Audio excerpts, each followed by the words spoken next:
What's up, everyone? It's your boy Infrared. Welcome to the Scott Report as I bring you an anime review of Erased, episode 12, the finale. We're finally here. Wow, I can say that I thoroughly enjoyed this series. I said last week that by the time this gets to the end, the anime and manga community is going to be split. It's going to be people that actually love the ending and the series as a whole. It's going to be people that hate it. And judging by what I've been reading across the internet today, I was right. Everybody is divided on this thing right now because I can go ahead and tell you straight out because I read the manga. The manga did a better job portraying the ending. But overall, I'm still satisfied with how it ended. If you're an anime only, I think you'll still be pretty satisfied with how things ended. At least I was. And again, I'm not taking any quarrels at all. I'm saying the manga is better. The manga did do a better job of portraying the ending, just like I said. But I'm still pleased with it overall. I mean, when this episode, not only this episode, when this series came out, my mistake, people were coining this not only anime of the season, but anime of the year. Do I still feel that way? No, I don't feel like it's anime of the year. I mean, it lost a little bit of steam coming towards like the later episodes and near the end of it, but I still place it pretty high. I will get into like the differences between the manga and the anime towards the end. I want to go ahead and give you guys the review of everything, and then once we get to that point near the end, I won't completely spoil it, but I'll give you some of the differences that I encountered between the manga and the anime and why I feel the manga did a better job of pretty much portraying the ending. Plus, I'm fresh off of watching this episode, like literally fresh off of just seeing it right now. So I'm going off the fly on it. I'm going to have some notes. You'll see me glance off every now and then. I'm still paying attention to you guys. Don't worry. But I want to make sure I have everything. I mean, there was some good symbolism that was taking place in this episode. So I wanted to make sure I had all that. So let's go ahead and get to the episode. I mean, we start off first and foremost. It goes to a flashback to when Satoru met Kale and Mirai, which is her daughter. And that is revealed how he got his memories back. Again, Mirai stands for future. And if you think about it in a sense, Mirai wouldn't even be born. None of this would be possible if it wasn't for Satoru. So it makes sense that in some way, or at least it was a nice little touch of symbolism, that by touching the hand of this child, he was able to get his memories back. So once that's revealed, we're showing a little bit more about what happened before we got to the rooftop confrontation. We seen that Satoru was visited by Kenya and Hiromi, and they hash it up. They talk a little bit about things that was going on. Kenya says that he didn't want to tell Satoru about what happened to him and why he was in a coma, because that would have just been too much for him. He just came out of a coma. He was in a coma for 13 years. And in that time, you know, it was like he was just asleep to Satoru, but to everybody else, he was, you know, they were still there with him all that time, coming to visit him, coming to check on him every day, coming to make sure he's okay. So the last thing they wanted to do was put him into that type of shock after freshly getting out of a coma. We also find out that Kenya and Hiromi, you know, they've grown up and been pretty successful in their lives, and they credit a lot of that to Satoru. Kenya says, you know, the things that you did were going by and making sure that everybody is safe, and, you know, pretty much the plan that you decided to do, it inspired us. You were kind of a hero to us, and when you were down, when you were falling, we waited patiently and did everything we can to make sure you came back. And you're our hero. You're the reason that we're successful. Because of you, I'm a lawyer. Hiromi wants to help people, so now he's a doctor. So it was a nice little touch there. We also catch up with Satoru's mom, who, you know, she pretty much is glad her son's back, of course. And Satoru declares to her, you know, from now on, from this point on in my life, I'm going to take the bull by the horns. I'm not going to hold anything back. Of course, his mom cries a little bit because she's just so happy to have her son back. And she said, that's how you always been. So I'm not worried about that at all. So once we get those little moments, we get back to the rooftop confrontation. Yashiro, just like we left off, he's upset that Satoru pretty much ruined his plans. He wants to know how. Because remember, before Satoru was pushed off into the river, he said, "I know your future," to Yashiro, and he remembers that. So he wants to know how. He has the whole diabolical villain thing by saying, if it wasn't for you, I would have got away with everything. He also mentions that even if Satoru tried to tell what happened, the statute of limitation is up because it's been over 13, 15 years since all these cases happened, and also they don't exist anymore. So you have a statute of limitations, so it's been too long to claim it. And technically, he hasn't murdered anybody at this point because everything has changed. So it's kind of a little bit confusing there, because did he really take what Satoru said about being from the future, knowing the future, to heart? Did he never kill anybody at this point now? It's not really explained. I mean, I assume he didn't. But we go from there, and at the time, Yashiro noticed that Satoru had a phone in his pocket. So he asked for the phone. Of course, he's suspicious about it. Like, are you calling somebody? Are you recording me? Give me that phone. As a matter of fact, while I have the phone, one thing I'm going to do is I'm going to send a suicide text to your mother, just saying that you're so sad that you killed yourself. So I'm going to send her that. Also, that little girl, Kumi, the little girl in critical condition, I'll poison her IV. So he's trying to frame Satoru for a murder if he can't just flat out get away, because now that he has his memories, there's no way that he's gonna be able to, escape, because he's gonna tell him, you know something, I'm the bad guy, I gotta kill you, right? That's how it works. So he poisons Yumi's IV. Satoru's prints are all over it, and he also is going to put a suicide note in the phone, and a note itself saying that he killed Yumi, but at the same time he was so depressed after doing it that he killed himself because he felt guilty about it. And that was going to be after he decided to push Satoru off the roof. So that was his diabolical plan. That's the way he thought things were going to be. From there, Satoru pretty much reveals that I do know your future. I'm from the future. When I said that, I really meant it. I stopped you from killing my mother in the future. He reveals that. He says, I came back and I stopped you from killing all my friends. I set your course. And, he explains that he's really hurt by what went on. Understandably, because Satoru says that my father left me when I was at a young age. And I looked up to you as a father figure because you were such an inspirational person to me. It kind of hurts me that you want to do this type of thing to me. And while he's explaining this, we see that spider web coming from the top of the head. I don't know if people can notice that. I mean, I seen it kind of clear, so maybe you did. But we see the spider web over Satoru's head. And remember, that was a story from last episode that Yashiro was explaining, where he was talking about the demon who saw the spider web coming from where he thought was heaven as a way to reach down. He was stepping over the centers and to get to the thread, and that's kind of what Yashiro saw himself doing by everybody he killed. He was stepping over them to try to reach this thread. He saw Satoru as a thread. He saw some type of light in Satoru to pretty much make his way to heaven. That was kind of his point. It's real Batman Joker-esque. It's kind of gets to the point where they even get to a monologue where Satoru says that you had all these years to kill me and you didn't do it. You could have killed me at any time, but you didn't. So in a sense, I think you need me. I think I'm a reflection of what you could have been or what you wanted. I complete you. I know I was kind of cheesy. But he said, again, you could have killed me at any time, but you didn't. We also find out here that Yashiro was actually taking care of Satoru along with his mom at the time. It's like when the mom wasn't there, he was there, shaving him and taking care of him and making sure, his muscles don't lock up, which is a little bit weird because he was just sitting there stalking. It's like he was just waiting on him to come back to life so he can kill him again. So that's a little bit weird. Again, I guess you can make the Joker Batman comparison to that because he needed Satoru around in order to complete itself. So with that being said, Satoru tries to escape.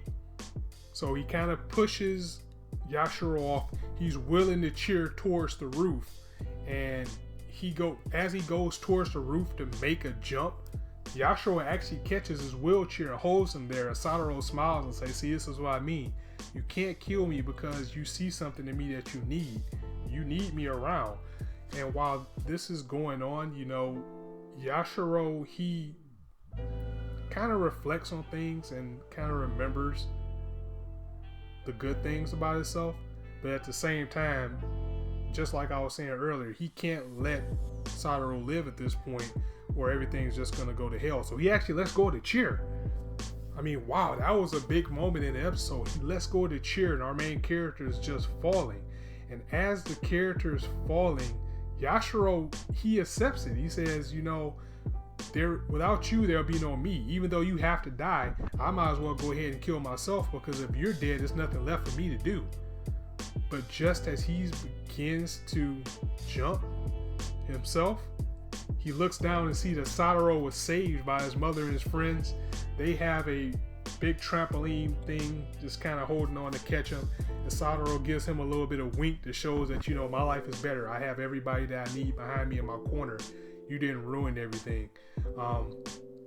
Yashiro then kind of sees a reflection of himself as how he used to be, and we see that symbolism again with the spider web that's cut in his head. Remember in the story that was told, when the demon thought that he was getting close to heaven, the thread was cut and he falls back to hell. So you can kind of see that Yashiro has failed here and he falls back from grace. Our main character is saved. He hits the ground safely, and this was probably a plan from his friends all along for them to catch him and kind of try to lure Yashiro in. So from here, it fast forwards a little bit. Yashiro goes to jail for attempted murder. Satoru goes into a monologue, and this is my all-time favorite part of the episode.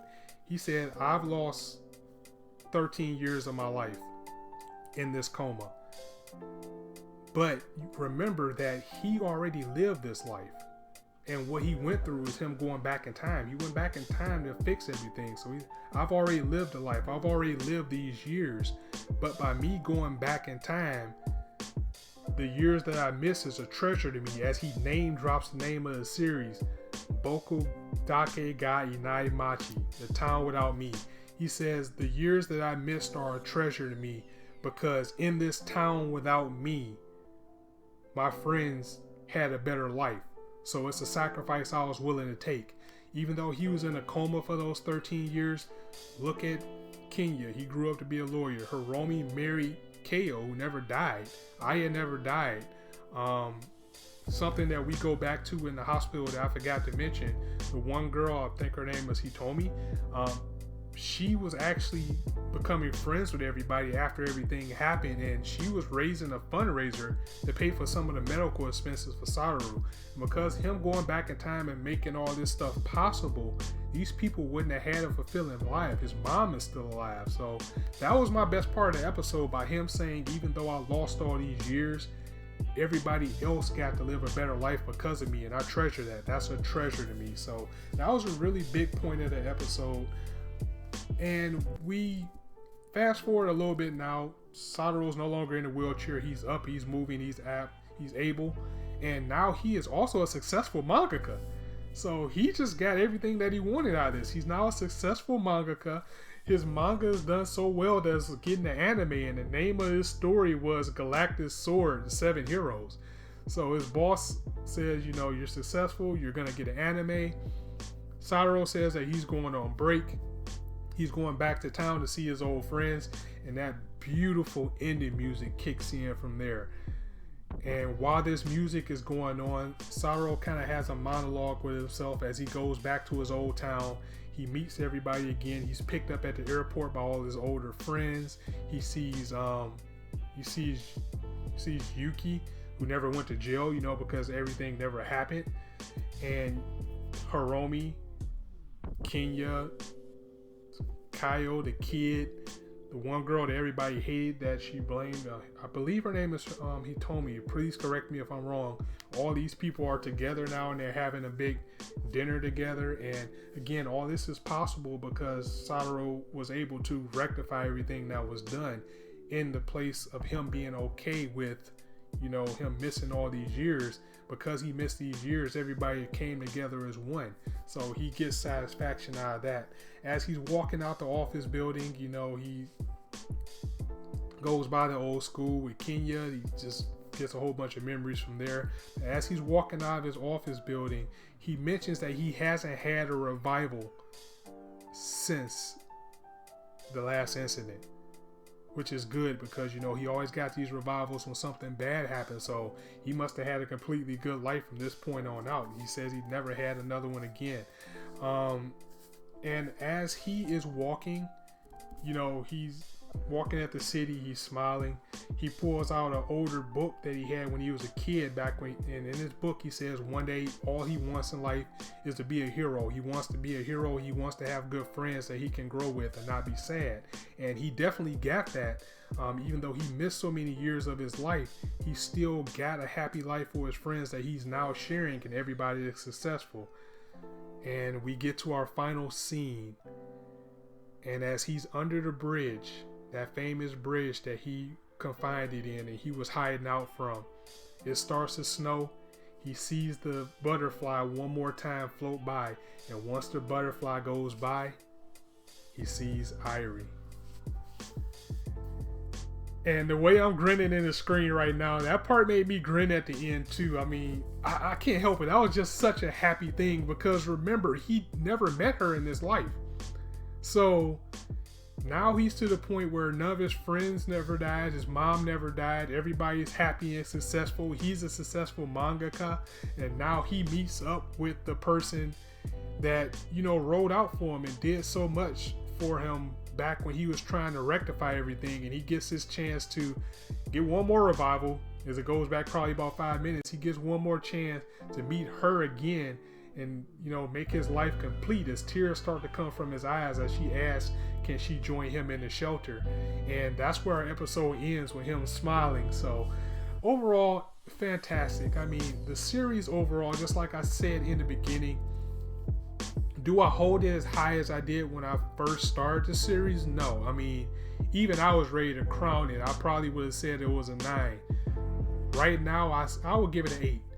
It's still a very enjoyable series. If you watch the manga only, if you watch the anime only, I feel there's still so much for you to enjoy and so much for you to take pleasure in watching this series. It's still a series I would recommend someone to watch. It's still the type of series that I would put up there with Bebop and, you know, Death Note is the type of things that I would give to someone to watch if they never watched manga before and they're trying to get into it. Because even though it was some shortcomings, it was still a great story from beginning to end. And some of the things that I can say, and I've said it a couple of times already, the manga definitely did do a better job of the ending. But at the same time, there was an article that came out on Anime News Network that said that the anime was going to have the same ending as the manga, and people got a little bit worried about that because the second half of the last episode was completely original, and pretty much the beginning parts of this episode was a little bit original too. But it wasn't a lie, it did have the manga ending. So to elaborate on a little bit more as far as the differences, and I might make a separate video altogether, I really don't want to spoil you guys, but the manga does a better job of fleshing out Yashiro and his intentions, and the way the manga had it, the manga makes it a little bit more believable, a little bit more not understandable, but it just does a better job of explaining his methods of doing what he was doing, while the anime just comes off as a little bit campy and even kind of out of nowhere because you really don't have any motivation of why he wanted to be a serial killer or why he was a serial killer. While even in the manga you get that in a little bit more detail, and the confrontation between the two and the speech that he gives Satoru for this is a lot better in the manga. So if you plan on reading the manga, please do it. If you want to, you know, kind of read where things kind of reel off into the ending, the manga's 44 chapters. You can pick it up at around chapter 32 to pick up directly from the anime onto the manga into the ending and read it from there. So yeah, that was it for the video. Again, I still like the series. Overall, I'll give it an 8. Let me know what you guys think in the comments down below, because there's some things I was unexplained too, and we never got an explanation of why he does the revival or how that works. And I'm also a little bit upset that we didn't get a clear motive for what Yashiro was doing. So yeah, let me know what you think in the comments about this episode overall. Did you like it? Were you disappointed by it? Was it just okay for you? Are you going to read the manga? Let me know for sure. And also coming up this week, as I mentioned, I will be doing a finale review for Durarara on Saturday, but it's going to come out later in the day, probably around the time that this one came out, because I'm going to see Batman vs. Superman. So that's going to be a majority of my day, and I have other things to take care of as well. And on Sunday, I'll be bringing you an episode 25 review of Mobile Suit Gundam Iron Blooded Orphans. That will probably be on time, but that's pretty much all I have in the queue for right now. I mean, we got that spring anime coming next week. Yeah, I think all the fun begins next week, so it's going to be no time to breathe. So I might as well go ahead and take this break now, because I want to bring you guys all the content I can. Also, as I always say, if you liked anything I said in the video, go ahead and drop it a like. If you want to hear more, go ahead and hit that subscribe button, as I'll always keep content coming for you guys as much as I can. Also, as always, you know, you guys can be anywhere on YouTube right now, but you chose to listen to me, and I really appreciate that as always. So that's it for the Scout Report. I hope you enjoyed Erase this episode as much as I did, as well as the series. Let me know what you think. This is your boy Infrared, signing out.